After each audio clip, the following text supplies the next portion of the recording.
Yeah, so I was running with so his name is Wes, and me and him we probably did the first 10 to 13 miles together.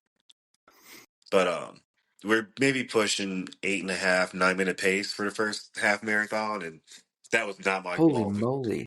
Yeah. Oh yeah, that was not my goal. I was like, I was looking more like 10, 11 minute pace, just kind of just survive this thing since it's my first time.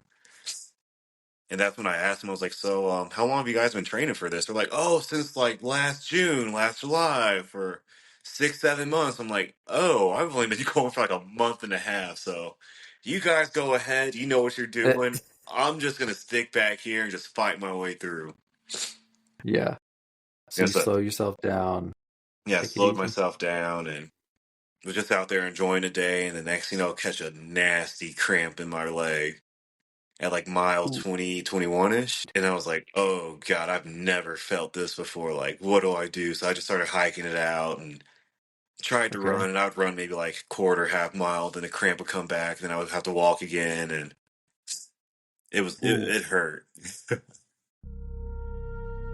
This is your host, Brendan, and you're listening to the Ordinary to Ultra podcast. This podcast is all about helping you run your first ultramarathon and beyond. Tune in to hear new and experienced ultra runners share how they got into running in the first place, what inspired them to run an ultra, training and race day tips, and the gripping story of their first ultramarathon. Prepare yourself to be inspired as you hear stories of grit, sometimes failure, but ultimately triumph when our guests finally cross the finish line.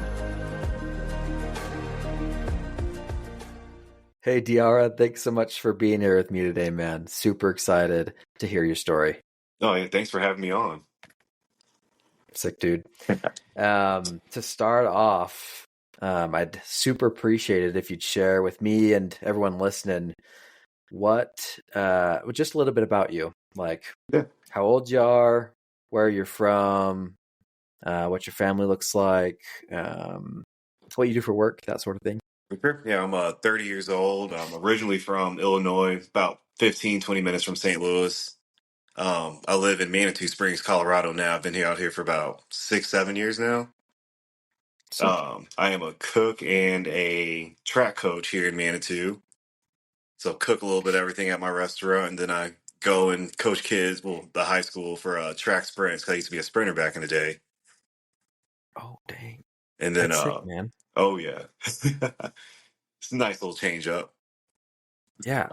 Um, Dang. So you sprint and you long distance. Explain yourself. Yeah. So, I was a 1-2-4 guy in college, and mainly a hurdler. Okay. What And does 1-2-4 guy even mean? I don't even know. 100 meter, 200 meter, 400 meter guy. Got it. Yeah. So, All of them. My yep. goodness. So And hurdles. anything over 400 meters, you couldn't have got paid me to run. But that was back That then. was back then. Yeah. Yeah, you're a changed man. Right. What was your favorite of them, if you had one? Probably the 400 hurdles. Yeah, It was a 400 hurdles. Dude, tough that's 2 race. times around the track, right? Oh, just one time. Oh, that's 1 time. 800's 2 times. Yeah. Dang. Do the hurdles go all the way around, or is it just like certain sections that have the hurdles? Yeah, it's about every 10 meters you'll come across the hurdles, every 10 to 15 meters on the 400s. Yeah. Including around the curve of the track? Oh, yeah.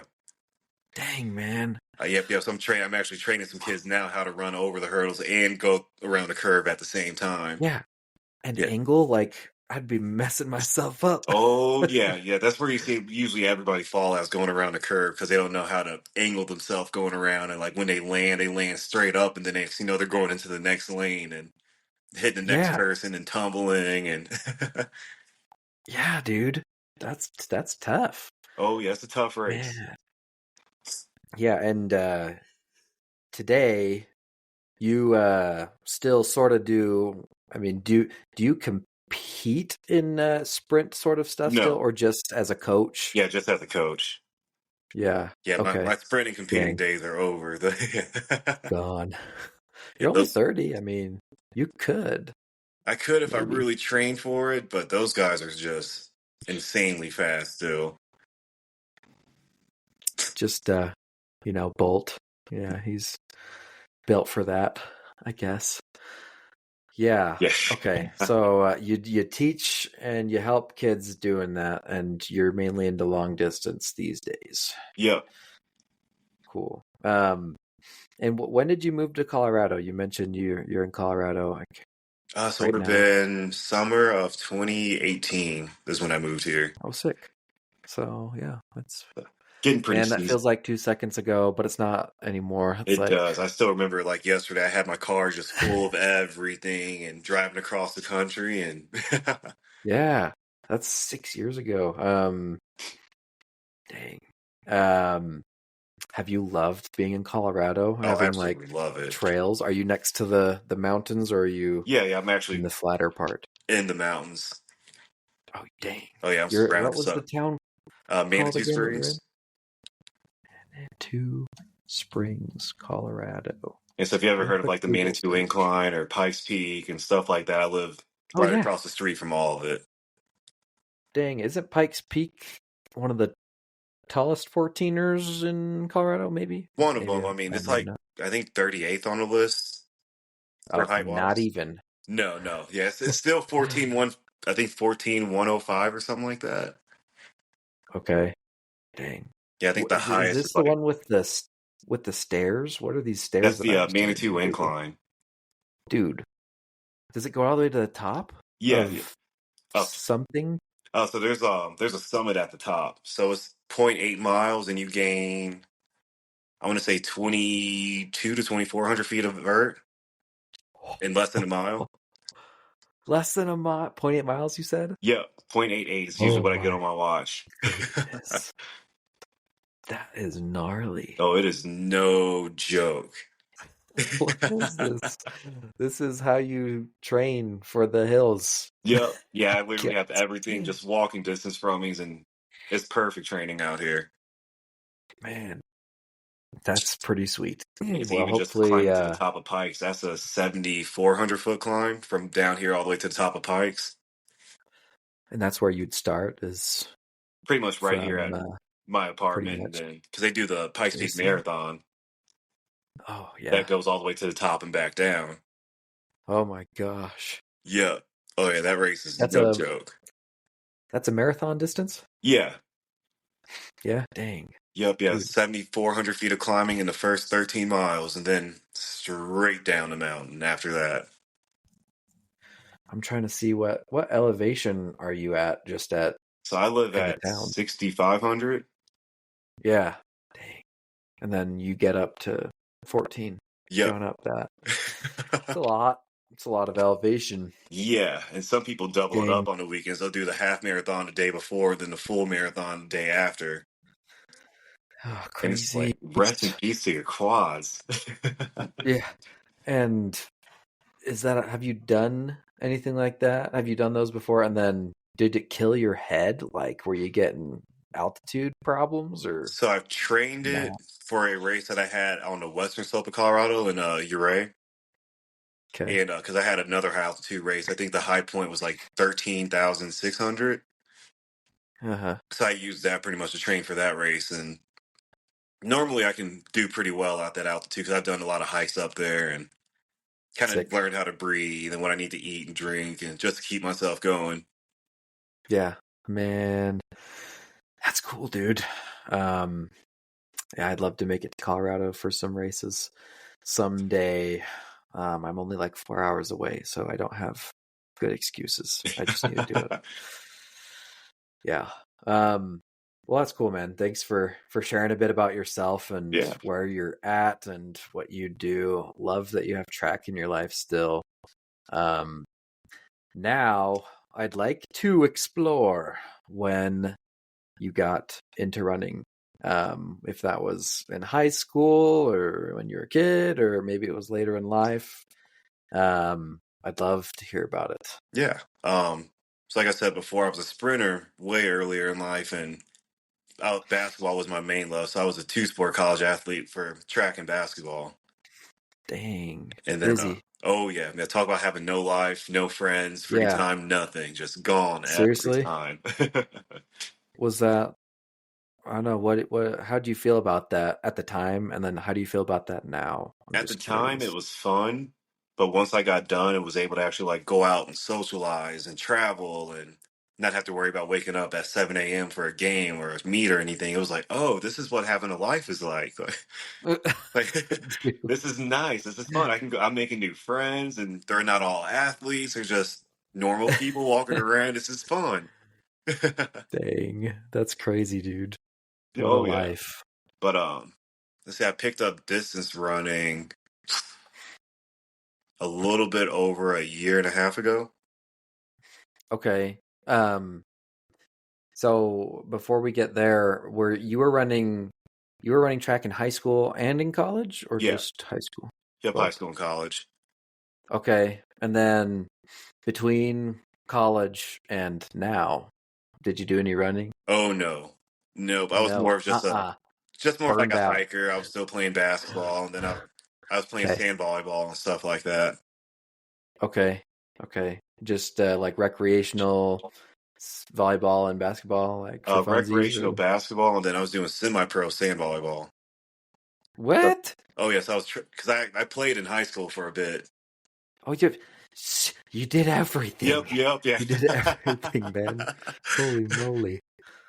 Busy. Yeah, I did everything pretty That's much sick. besides wrestling and soccer. Yeah. You should have done soccer.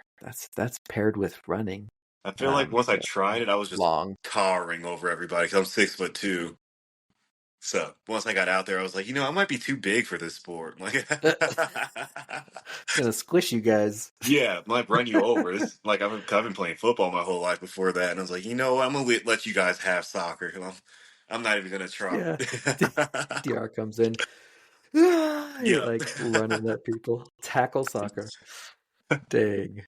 Man, I was gonna ask you something. Yeah, did volleyball and basketball end recently, or are you still doing some of those things? I was still playing basketball, but I ruptured my Achilles maybe like 2.5, 3 years ago now. Okay, that's when you ruptured your Achilles. Okay, Yeah. freak. Oh I'm yeah. sorry. Oh, it's okay. In basketball, Yep. Yeah, or I was just playing recreationally and was coming down from a rebound and heard a big pop, and I was like, "Oh, did I just blow my shoes oh out?" And tried to stand oh up and fell right back down. oh no, dude. Yeah.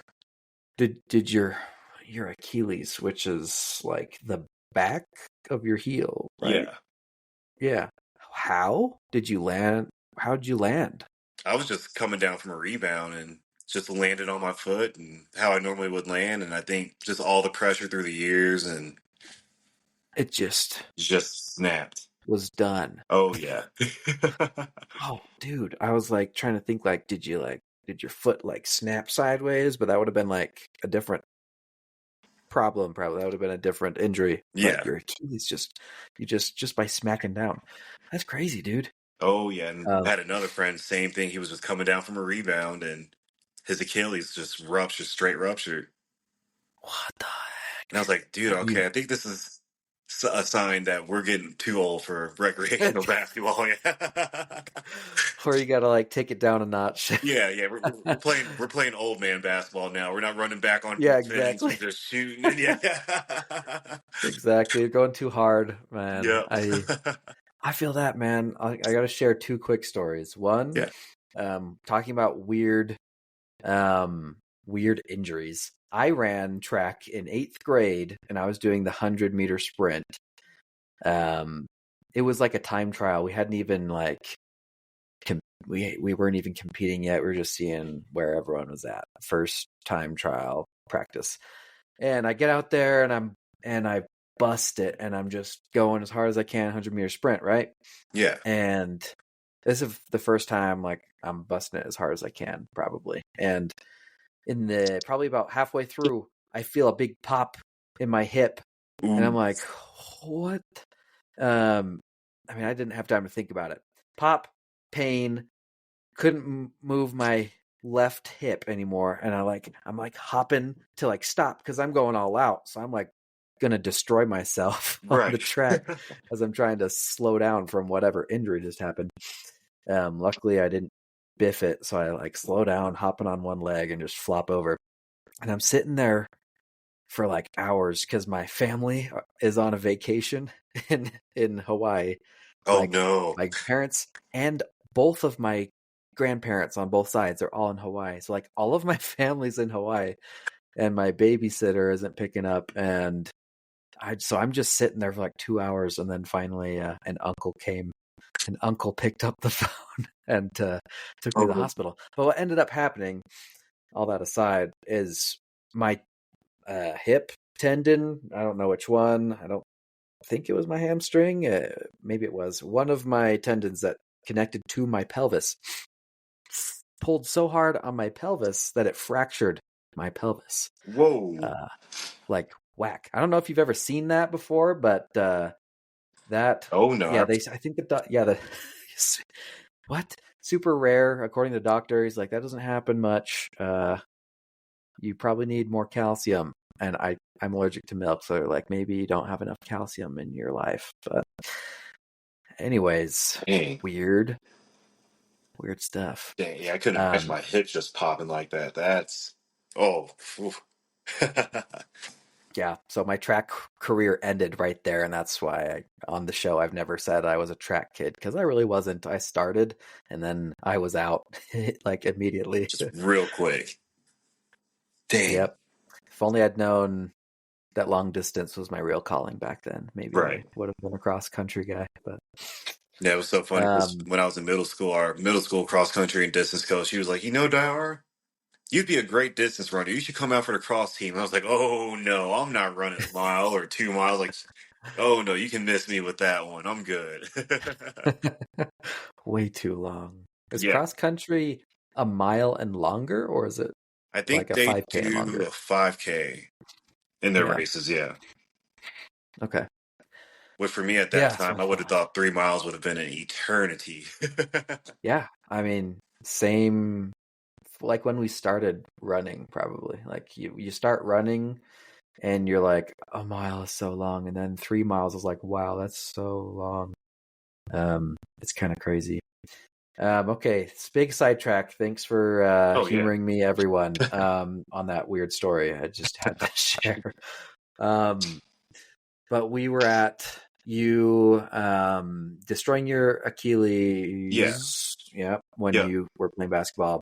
And yeah, what did your sporting life look like between then and then when you picked up running? So I thought I was done with sports because I was like, okay, I'm not going to be able to do anything. This is just going to repop if I try it again.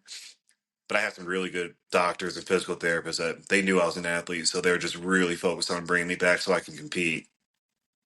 So when I Okay. was healthy, my boss, he's actually a triathlete and trail runner as well.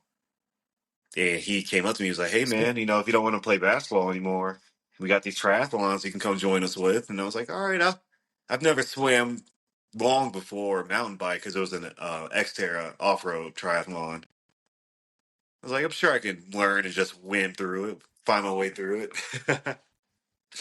So I Uh-huh. did before that I did a couple 5Ks. Yeah, I did two 5Ks. And then I just trained mountain biking and trail running and well not trail running 'cause I didn't know anything about it at the time, but I just trained running, mountain biking, and swimming throughout the summer when I was healthy again. This And was the summer of what year? would have been 2021, 2022. 22. Yeah. Cool. And you're doing run, bike, swim. Yep. Yep. And did that first Okay. triathlon out in Vail and almost Okay. died, but I was like, okay, that wasn't too bad. All If I can right. do this, I can go do anything. Okay. So, How remind me and people listening how long each leg of the triathlon is. so since this is an Xterra and off road, it's a little bit shorter than on road traditional triathlons. Okay.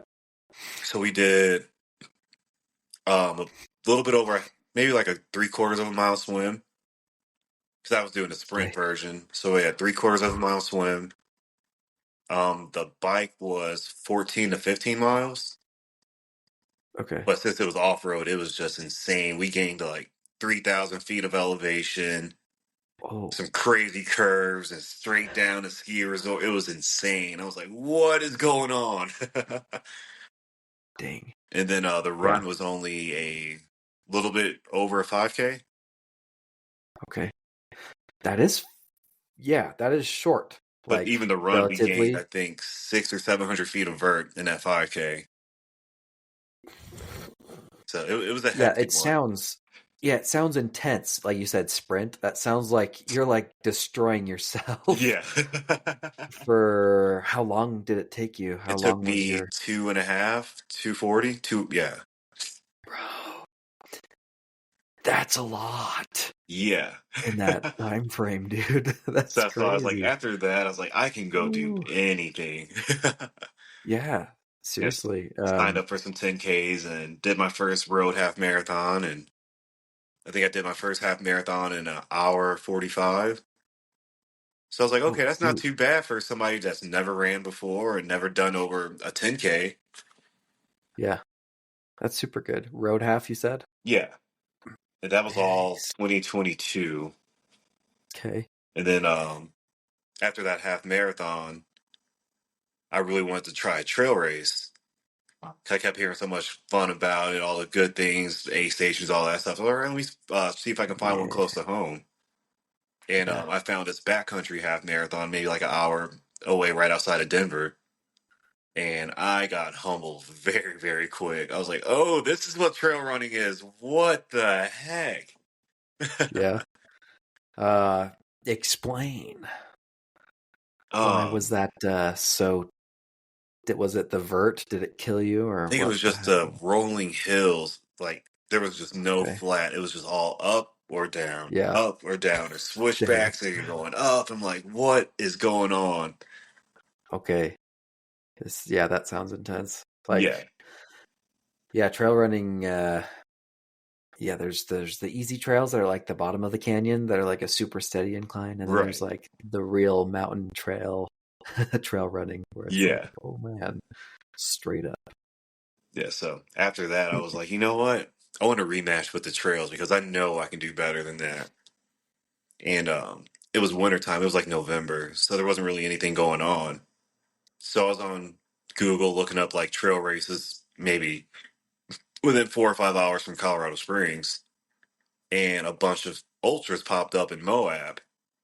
And I'm on a computer. I'm like, what the hell is an ultra marathon? Like, never heard of this. And I started watching YouTube and Googling it, and I was just like, oh my goodness, this is insane, but it looks like so much fun. So I signed up for the Triple Crown series out in Moab. So Arches, Red Hot, and Behind the Rocks. Yes, dude, And that's yeah. my stomping grounds. Let's go. I mean, I haven't done those races, but I know Moab. Moab's Utah, man. Oh You yeah. came over. I'm always in Let's Utah. go. Let's Actually, I'm wearing go. my Dead Horse Ultra shirt right now. Dude, there's that, but that wasn't part of the. Was that part of the Triple It's Crown? part of it, but that was way after I already found out what ultras were. Okay, so that race was made later, or It's before, so it like kicks off the Triple Crown.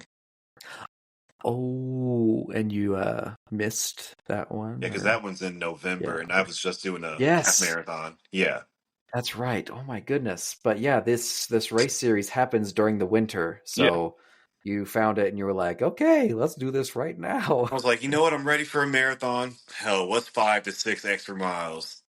It- yeah. Oh my Oh yeah, I goodness. found out real quick. But wait, and you hadn't done a marathon Nope. before. Yeah, but you're like, yeah, I can do a marathon, so I can do a 50K, which Yeah. is the first one. Which one of the three was your first? I did Arches. Arches first.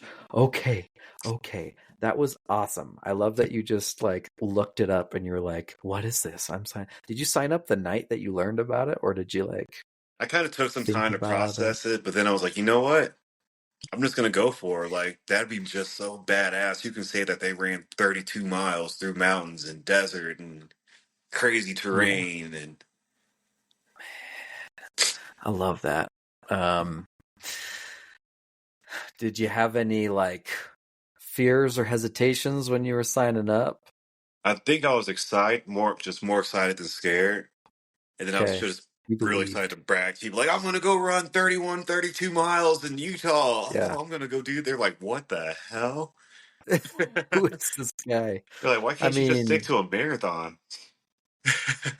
that's awesome, man. I'm glad that you felt so jazzed and confident in yourself. And part of me wonders, tell me if I'm wrong, but do you think part of that confidence came from the triathlon? You killed this triathlon, you did the triathlon. I don't know where you placed or whatever, but you did something super hard. Did that like build your confidence in yourself to do hard It things? did, because I was like, you know what? I did that try. This is another challenge in my life that if I can do this, I can check that off my book. But Yeah, after I did it, I just got hooked. I was like, oh no, this is so much fun. yeah. Yeah, I think And you my haven't done. Oh, go ahead. I was gonna say I think I did maybe like 6 ultras, 7 ultras that first year I got started. Wow, Yeah. Yeah. that's enough. Uh, I was gonna ask, you haven't done a triathlon since then, or have you? No, not since. I've Oh, just been you're done with those. oh yeah. Well, I hated the swimming portion. So like Yeah. That's oh that's pretty much my problem with tries. It's like I don't want to swim for sure, and I don't want to road bike either. right. I'd maybe do mountain biking, but I like running. So anyway, that's cool, man. That's sick. Um, okay, what month was the you said Arches Yeah. Ultra Yeah, so that was 50K? January of 23. Okay, sick. So you got November to January Yep. So I to was train for very this. undertrained. Okay, yeah, because the longest distance you'd done at that point was how long? Half marathon. Half on road. No, that was the trail half. That's right. You told me the trail half. Yep. Okay, so you'd done a trail half. This is a big difference. Okay. Yeah, before we talk about how the 50K went, I'd love to know like if you can remember what kind of miles you're putting in a week training for that. Yeah, so If you were like even doing a training plan, some people just go for it. But yeah, do you remember? yeah, I think at that time I was putting in about 40 to 50 miles a week. Sick. And Okay, that's a lot. and I know right before, maybe like a month out from the race, I did one last long run. I was like, you know what? I have to get at least a marathon under my belt just to see what it feels like.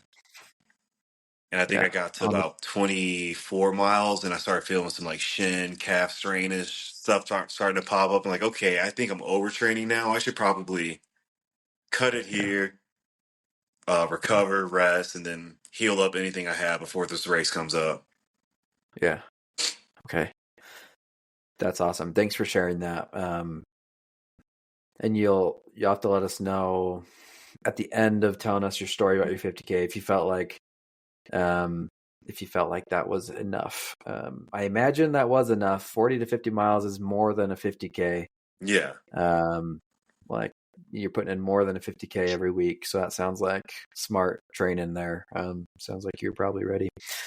You did your taper and, well, were you trail running, during that time? Cause you're in Colorado and it's winter.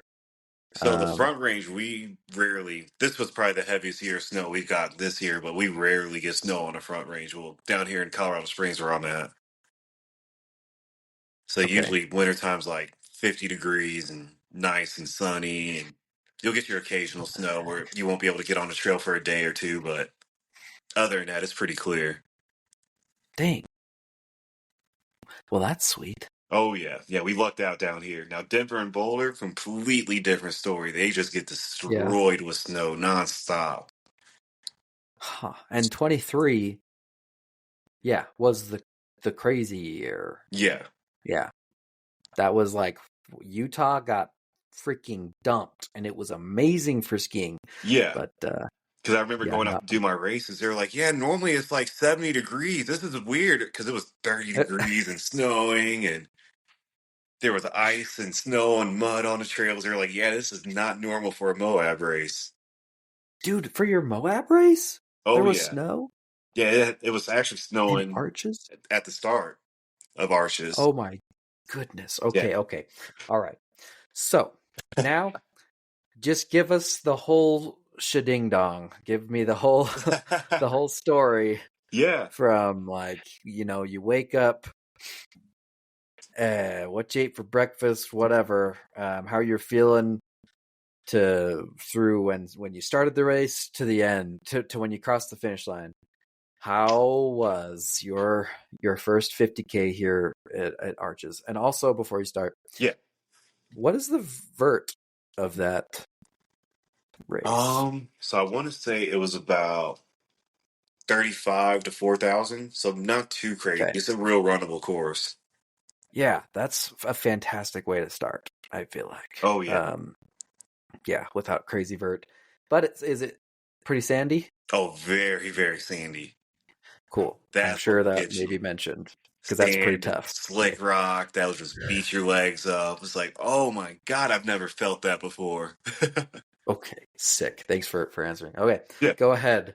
What's the story, man? Yeah. So yeah, I woke up that morning and I just couldn't stop saying like I can't believe I'm about to do this. I can't believe I'm about to do this. And all my friends they were there because they I didn't want to go out there alone, and they all signed up for the half marathon just so they can help me if I needed anything or needed Oh, some that's sick. support or help drive home the next day and stuff like that. And so we get there, and I'm meeting some people that I've been talking to on social media beforehand because it's a lot of our first 50Ks. So we're taking pictures and trying to just calm ourselves down. And of course, it's Seriously. like 25, 30 degrees and snowing. And I'm like, okay, is this normal for Utah? I thought Utah was hot and dry. But I didn't What the ask any heck? questions. I was just like, all right, let's just get to the start line and let's see what I can do. Dude, were your shoes like waterproof or anything or just They were, I want to say that a little bit of Gore-Tex on them. yeah, Yeah. okay. I would be worried, like personally, like the things that would be going through my head would be like, crap, my shoes are gonna get soaked and Right. mudded and destroyed. Right. Cool. But yeah, got to the start, and as soon as it started, my nerves kind of calmed down a bit, and I was still running with a few people I was talking to on Instagram beforehand, which one of them is actually one of my teammates now, which is crazy. And Your teammate on Speedland. oh, Yeah, so we're what both is we're on the Speedland ambassador team. what is that? I don't even know what that is. So it's a new trail running company, a shoe company out of Portland. Oh, what? Yeah, yeah, they make so it's like the first hyper performance trail running shoes. Sick. So like And carbon. you're a what for them? Uh, An ambassador? yep, ambassador for 'em. Sick. Okay. Yeah, no, explain what are their shoes? I want to know. Oh yeah, so yeah, yeah so they're the first hyper performance trail shoes. They optional removable carbon plate, midsoles, high end PVEX foam. Michelin does our outsoles, so they last for like 800 to 1,000 miles, and just the most like best grip you can get out there. Ooh. And then we Are don't they use laces. plush? Oh, are they Are what? they like are they plushy like like the Hoka squishy bouncy So it's sort got of some shoe or are they bounce, more like but a just like not over, not little, just like just the right amount. sick? Yep, Sick. I actually got them right here. Just took them off. Yeah. Yeah, let's see them. Yeah, Oh so my it's got the goodness. boa dials. Yeah, so you don't have to tie your Oh shoes yeah. anymore. And we're the only ones with the multi-directional, so you don't have to pop them. You can just dial it back and it'll adjust for you in little, like I think millimeter increments. Yeah, yeah. And That's you got super the nice, man. removable midsole that you can put an optional carbon plate in. Uh-huh. Yeah, so you And just that take the sole out, and it goes right there on the bottom, and you just kind of clip it in, and you just put it right back in. do you have the carbon plates? Yeah, yeah, they're yeah, right over You don't here. have to grab them. Yeah, you grab it. Yeah, man.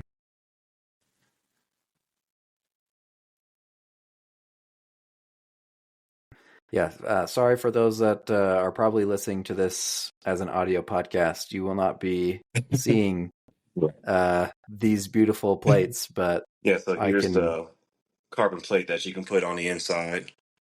It's got a Okay, little give this way, but this way you can tell it's not that definitely a way. little sturdy, yeah. So it's Now, pretty what's the lightweight. purpose of that again? So it gives you a little bit more stability, more snap. So if you're doing like a faster race, the carbon plate you can definitely feel they give you a little bit more snap and help you out with your pace a little bit more. Huh? Is And there a then drawback? not really. Uh, yeah. Okay. And then I find Okay. it's something that's really useful too, like if you're doing like a real technical course. And I mean the shoes itself is pretty thick. You're not really gonna feel any of the rocks or boulders when you're going over, but I usually put this in if I'm doing anything super technical and fast and just Yeah. glide on through them. Sick, man. Well. Thanks for sure. What's the brand called again? Speedland? Speedland. Yeah. Speedland. Portland, Oregon. Check them out. That is a not sponsored ad placement. Yep. We are. I'm not affiliated, but Diarra is, and that's great. And So the shoes sell out fast and they do not remake them. So once they're gone, yeah, they're gone. yo, Diarra. After this, share with me your affiliate link, and Yeah. we'll stick it in the show notes. That's sick, man. Okay, But yeah, so and we are back. I Oh, sorry. Go ahead. yeah, so I was running with so his name is Wes, and me and him we probably did the first 10 to 13 miles together. But we're maybe pushing 8.5, 9 minute pace for the first half marathon, and that was not my Holy goal. moly! Yeah. Oh, yeah, that was not my goal. I was like, I was looking more like 10, 11 minute pace, just kind of just survive this thing since it's my first time. And that's when I asked him, I was like, so how long have you guys been training for this? They're like, oh, since like last June, last July, for 6, 7 months. I'm like, oh, I've only been going for like a month and a half. So you guys go ahead. You know what you're Uh, doing. I'm just going to stick back here and just fight my way through. yeah. So Yeah, you so, slow yourself down, yeah, I take it slowed easy. myself down and was just out there enjoying the day. And the next thing I'll catch a nasty cramp in my leg at like mile Ooh. 20, 21 ish. Oh shoot. And I was like, oh God, I've never felt this before. Like, what do I do? So I just started hiking it out and tried to Okay. run. And I'd run maybe like quarter, half mile. Then the cramp would come back. Then I would have to walk again. And Ooh. it hurt. And your calf, you said? Yeah. Dang. Good time to ask. Um, were you doing like sodium-y stuff? I had Like electrolytes, but they didn't have enough yeah. sodium in it that I Ah, is needed. that what? Yeah. So how much were you taking? I'm just So curious I think that if one you maybe remember. had 300 milligrams of sodium. And how often did you take it? I refilled pretty often. So about every aid station, I was making sure to refill. Yeah. I was like, how often was each aid station? Yeah, I'm a math guy. like 6 to 8 miles each. Okay. Okay. Interesting. So yeah, you're like you said mile 20 something. You experienced that. So Yeah, you're about like at mile. 600. Go ahead. Yeah, about like 21, 22 is when I started feeling the cramp and went Okay. away after a while, but then came back right before the finish line. Oh, okay. Well, I'm glad it went away for a little bit. And okay. Okay. Sick. Carry on. You hit the cramping. How was it until you uh, got to the finish line? Like yes, any that other things happen? went up some crazy climbs that were just snowy and muddy and technical. And at that point, I was just like, am I gonna want to do ultra running ever again? Like, this is absolutely insane. Like, the conditions are wild. This course is wild. The distance is crazy. Like, I don't know if signing up for these races were a smart idea. And all that was Yeah. just going through my head. But once I finished, I was like, you know what? That actually wasn't terrible. And if I actually train right and train more and get more time under my belt, then maybe this can be a little bit more comfortable for me. Uh-huh. So luckily, the race in February had got canceled because of crazy snow and ice, which is very yeah. Right. So Dang. that gave me a little bit more time because I was doing the 50 miler for Behind the Rock, so I can get the full Triple Crown. Dang. Before we get to there, I'm curious how you felt at the finish line Oh, of your defeated. 50K. Like, like physically, and then emotionally. How'd you feel? Oh, physically, emotionally, mentally, I was just out of it. I was done, defeated. Just take me out right there. Okay. So like, it wasn't like a beautiful moment. It was like a oh my gosh, I'm finally done sort of Yeah. thing. Yeah, there's a picture of some random older guy just helping me massage all the cramps out, and I'm just on the ground just screaming. And yeah. Oh, dang, dude. Yeah, it was Dang, that's not an gnarly. ideal finish. I was just like, just get me back to the Airbnb. I want to sit in a hot tub, eat, and just pass out. Shoot. Were you eating during the race too? Oh yeah. Yeah, Yeah, that's one thing I've never had a problem with is eating during the races. sick. Okay, but yeah, just like probably the training, like you said, like you didn't give yourself a ton of lead time No. for training. No, not at all. Yeah, yeah, building the base. Yeah, that's an important thing. Dang, Yeah. but you made it. So like, did you feel like triumphant, sort of? The day after I felt just great. I was like, wow, I can't believe I actually did that. Like I never in a million years would have thought I was be running 31, 32 miles. Let's go.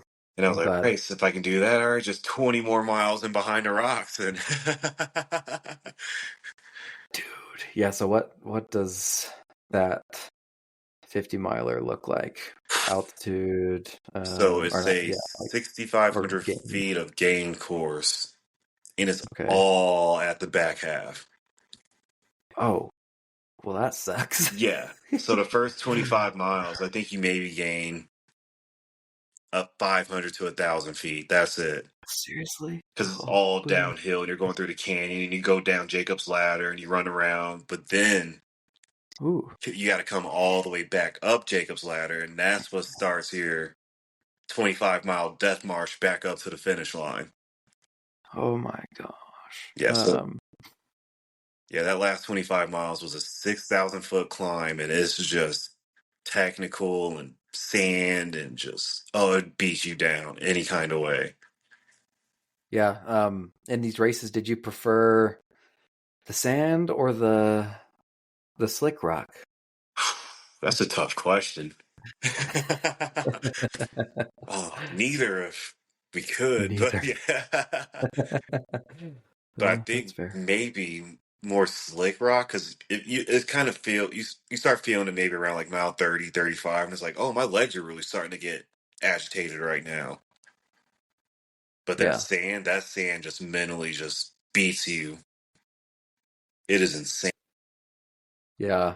Is that because it like sucks the power out of your stride? Oh yeah, and especially when you're going on those climbs are not easy. So Oh, you're good point. climbing up, you're going through sand, there's boulders, and it's just like, oh my God. You getting like sand in your shoes too, or do you have gaiters on? No, I had a lot of sand in my shoes. It's one of those you just shake out and you can almost build a Uh, sandbox. that's so annoying. Yeah, That kind of stuff drives me nuts. Whenever I get a rock in my shoe on the trail, I'm like, why? right. And then you empty it, and then 2 seconds later, you get another rock, and you're like, Yeah. I hate you so And much. that's one thing I do like about our Speedland shoes. They have little holes for the rocks to kind of fall through, then they get trapped at the bottom of the midsole. So What? you don't really feel too many of the rocks and pebbles anymore. Oh, that's sick. Yeah, like right when I was taking out my midsole there, just a bunch of little like loose gravel just fell out of the bottom of it. Oh, that is sick. I was like, oh, I forgot I was doing Smart. some gravel runs lately.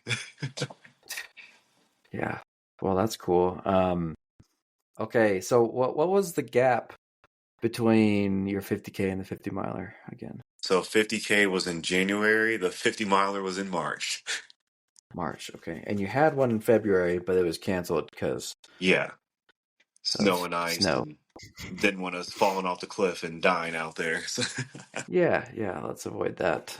yeah. Good. So what did you do differently between, I mean, you probably needed to like relax for a little bit after your 50K.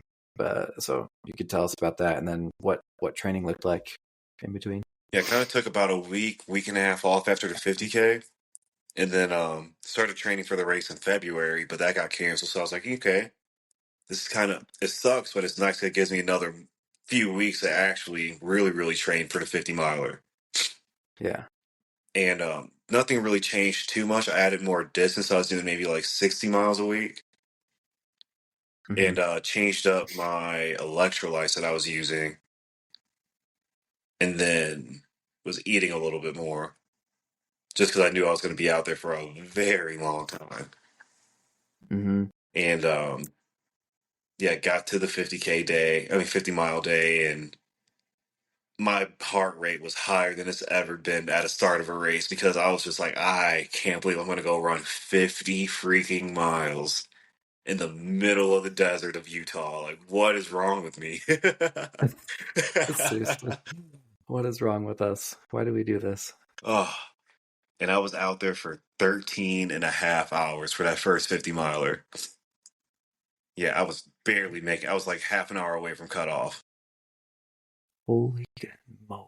Oh, yeah, I was going through hell and back out there. I got to every aid station after Jacob's Ladder, and I was just like, can I drop? Can you pull me? They're like, no, you're ahead of cutoff. Keep going, keep rolling. You got this. I'm like, oh, all I right. hate you.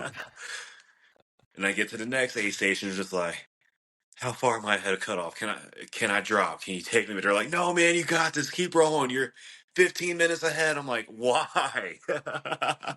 15 minutes ahead of cutoff? Yeah. Freak. And how many miles left are That was there at that point? with maybe 15 miles left. Okay. Yeah, you got 15 minutes ahead of the cutoff. It's fine. And then, so I get to the next aid station, which was, I want to say, maybe the last aid station. Yeah, the final aid station, which was a 10K to the finish line. And I get there and it was just like, I didn't make cutoff, did I? They're like, no, bro, you're like 30, 40 minutes ahead. You got it. Just roll. And I was like, oh my God, okay, here I go. So I kind of tagged along with another lady because I was just, my body was done. Like I looked like I was a ghost pretty much and didn't eat, looked like I hadn't eaten in like 2 weeks. And tagged along with the lady. She gave me a bag of Sour Patch Kids and kind of brought me back to life. And she looked at me and she was like, oh, we just have a 10K left. We eat this shit for breakfast. Come on, let's go.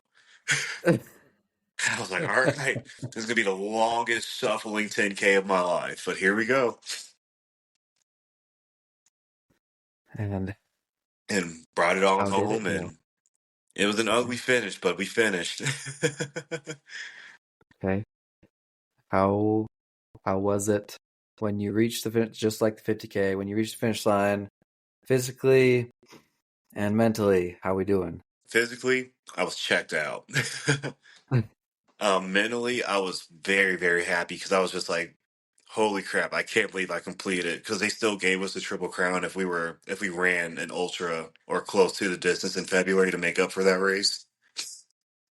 So I think I did like 20 to 25 miles to kind of like make up for that race, and then I did the 50 miler. So they still gave us the Triple Crown.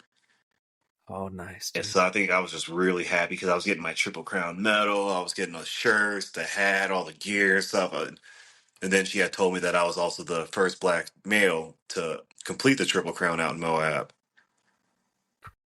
So Well, that also sick, gave me dude. another boost of energy. I was just like, holy crap, I can't believe I did this. Like, You're a first. yeah. That's sick. Yeah, she said there's been maybe one or two other guys that's gone out and done like one or two of the races, but they've never done the full series to get the Triple Crown. Dang, man. Congratulations. Oh, thank you. Yeah, so I was like, okay, maybe I can be like the Jackie Robinson of ultra running and start getting some more guys out here. Yes, seriously. Build the community, man. That's what this podcast is about. And Right. Now I have like 3 solid guys from so I'm part of another organization called Black Men Run. yeah. And I got about 3 of those guys now that they won't run anything but an ultra now. At first they were Perfect. terrified because they would see my face and how it would come out at the end. It was just like, you look like you got beat up. We're not doing an ultra. But then But they, that's why you have to. right? But they did the 50 cap behind the rocks while I was doing the 50 miler. So that was their first ultra. And they fell in love with it. And they were just like, you know what? We're done with road races. We're done with anything under 20 miles. We're not running. We're just going long, having fun, exploring. We're not going to race it. We're just going to go out and just enjoy ourselves and challenge ourselves. Mm-hmm. Preach, man. Yeah, it's about challenging yourself, do hard things, prove to yourself that you can do hard things, Right. and also have an adventure. Like, it's a freaking fun, cool time to be like running through nature Right. wherever it is. I was talking to somebody, I think yesterday, they were just like, you know what? It's actually kind of cool because there's a lot of places that trail running and ultra running that will take you that are just really beautiful and cool. And you can't see all that stuff in a car. So the fact that you're doing like 50 to 60 to 100 miles out there and just really seeing everything while you're on foot, like that makes it seem like it's just worth it. And it It is. is. You kind of forget that you're competing and you just zone out. You're just like, wow, I can't believe I'm here right now. Like this is insane. Mm-hmm. Yeah, preach, dude. I think you've sold me on the Triple Crown. Oh yeah, I it's fun. You got Mad Moose. They put on some great fun races, man. mean, look at your shirt. Like, Right? Yeah. those who can't see this shirt, it's like this dead horse, like a skeleton of a horse with a sombrero, a Mexican sombrero. And it looks ridiculously awesome, Right. dude. And And the race you got a directors, Denise and Justin, nicest people in the world. Like it almost feels like I'm one of their sons or like a long lost cousin or and they always reach out. They make sure you're okay. They don't pressure you to do all their races. It's really, really nice and just laid back. And especially if you've never done an ultra before, they do some really, really good beginner like introductory trail races. sick man. Thanks for sharing. Yeah. Thanks for sharing your stories, man. Finishing the Triple Crown and winning it, you got like you got like individual medals probably for each of those races, and then like a Triple Crown Yeah. separate medal after that. Yep. Yeah. You get a medal for Red Hot, Dead Horse, Arches, Behind the Rocks, and then you get like a really, really big, heavy one that says Triple Crown of Moab on it. Yeah. And there's 4 races, but you just have to do 3 of them. Is that how that Yeah. works? And before Sick. they started the competitive factor, it used to be you have to do 2 50Ks or a 50K, 55K, and you have to do a 50 miler to get the Triple Crown. But now since they added the competitive part for the 50K and like money and cash prizes and all that, now you just have to do 3 50Ks. Oh, okay. Well, that's nice. Right. Yes. Lowers the barrier to entry a little Right. bit. But you have to do Behind the Rocks. That's the thing. Okay. That's a mandatory? Oh yeah, yeah. You can do any 2 races, but Behind the Rocks is mandatory because it's the hardest course they have on the Triple Crown. Well, great. Yep. And that's the 50 miler that you did. Yep, Um, yep. And I did the 50K this year and still caught hell. It's just like, why do I keep coming back to this course? Like, what the heck? Can you do the 50 miler on any of the other? yeah. You can? Oh Okay. yeah. Well, good to know. So we don't have to destroy ourselves quite as bad as you did if we Right, don't yeah. want to. Yeah, I would say Arches and Dead Horse are probably the most friendliest 50 milers they have. Okay. Good to know. Good to know, man. So quick summary. What have you done since then, since finishing the Triple Crown, Um, and where are you headed? so after that, I did another 50 miler called Ramparty here in Colorado Springs, Okay. and that was 2 months later in May. And drastic change because I've actually trained, I worked on nutrition, everything, and went from a 13 and a half hour 50 miler to a 9.5 hour 50 mile. Right? Yeah. That's a lot. Oh Holy yeah. I cow. was I was expecting maybe 10 and a half, 11 hours. I was telling everybody, yeah, don't come until like 5, 6 o'clock. Next thing you know, they were tracking me. They were like, holy hell, he is moving. We got to get to the race before he finishes. And yeah, I was not Dang. expecting to be going that fast. I just felt great. And it was like it's right out, pretty much my backyard. I could have walked to the start line. Yeah. Sick. And And what else have you done? so I did that. I did the Great Divide 100K out here in Colorado as well. That was a month later. And I think my body was trying to tell me something because I caused some IT issues. Okay. So I dropped down to the 50K Okay. and finished that one. And then I took some time off to kind of heal everything up. And then I went and did the Grand Traverse 40 miler, which is from Crested Butte to Aspen. And then I did Javelina 100. That was my first attempt at a 100 miler. Yeah. And Where is that again? right outside of Scottsdale, Arizona. Dude. When is it? Too? Halloween weekend.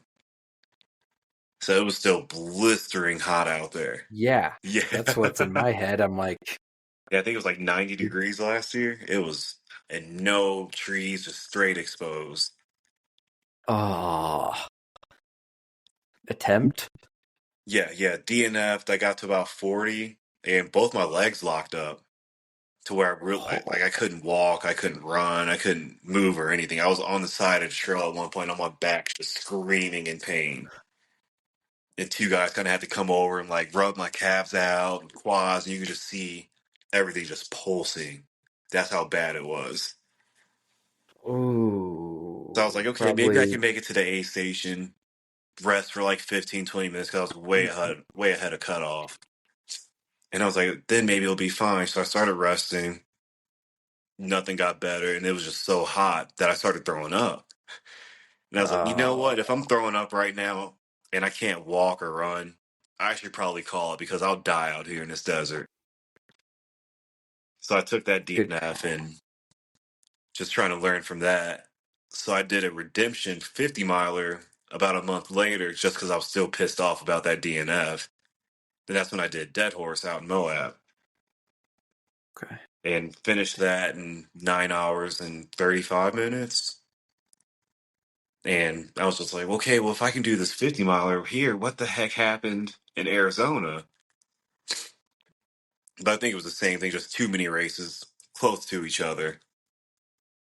And then Yeah. after that, I did a 30-hour endurance run on my 30th birthday this past February.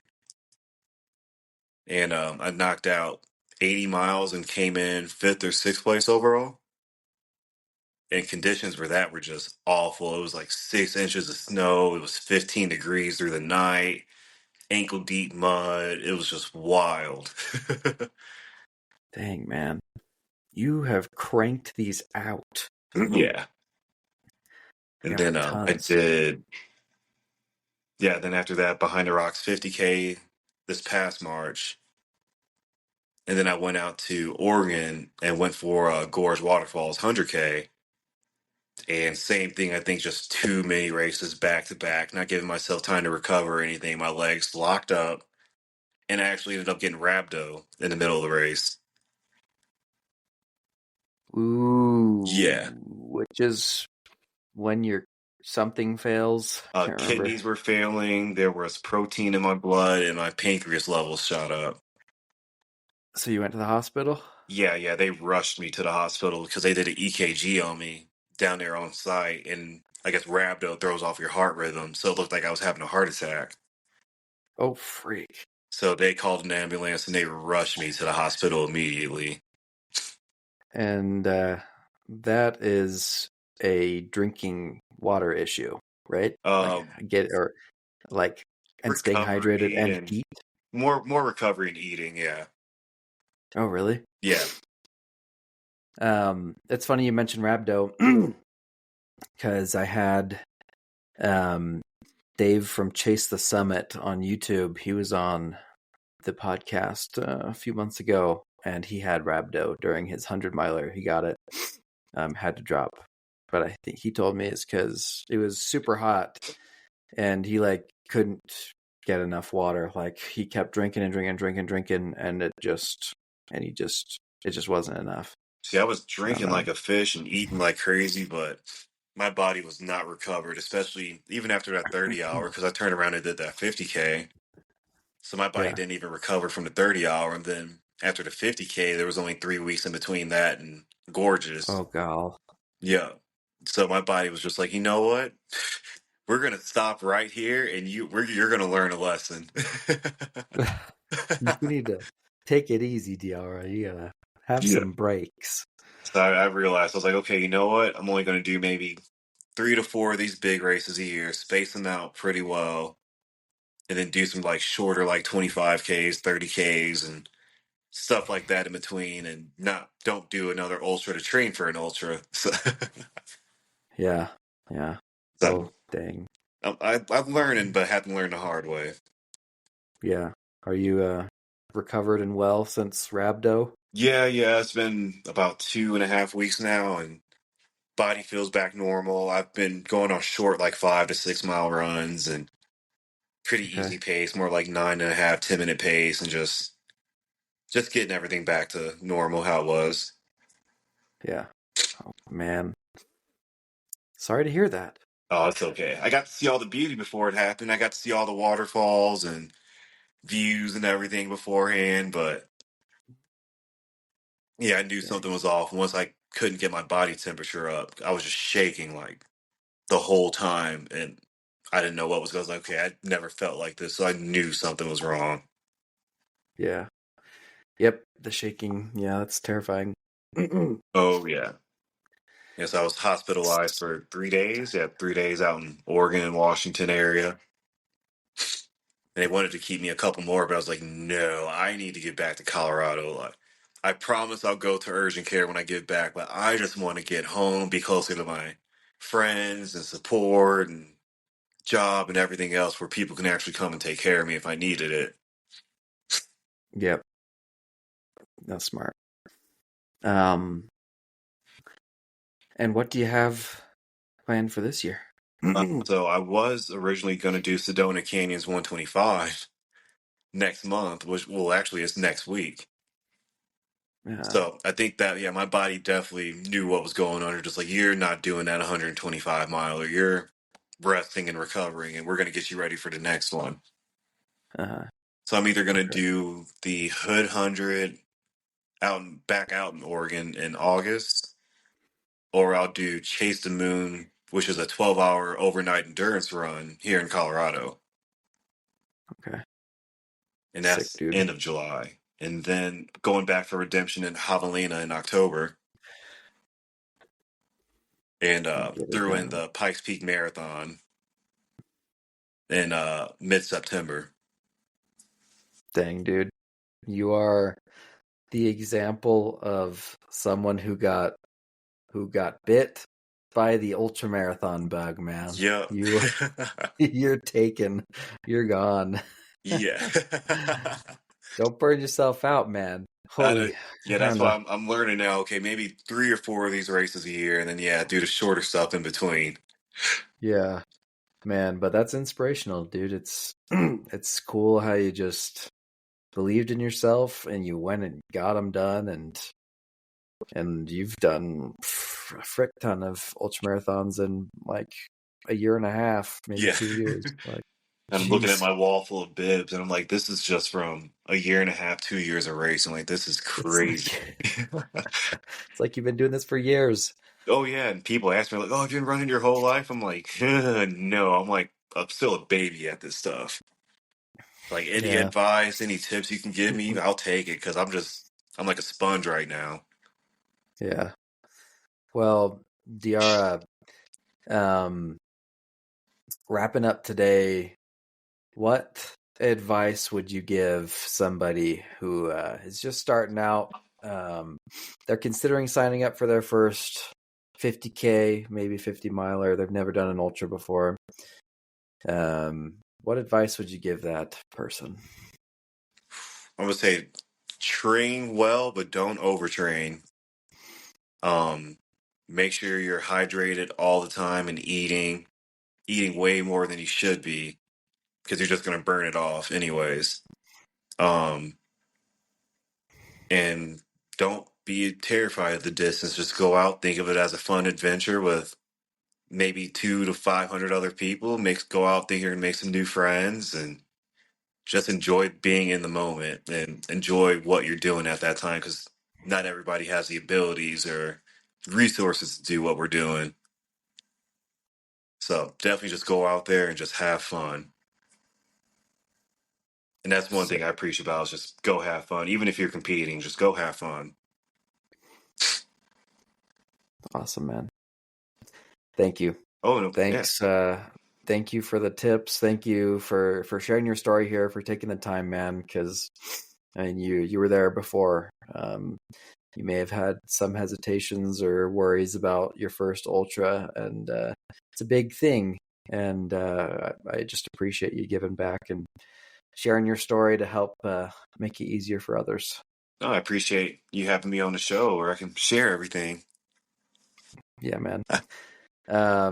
Well, check out the show notes, folks, too. We'll stick maybe Diarra's Strava in there and any other links he wants to share with us. Maybe the affiliate link from his trail running shoes that sound freaking awesome, and any other, maybe the organization you mentioned, the Black Men Running group. What'd you call that again? Yeah, Black Men Run.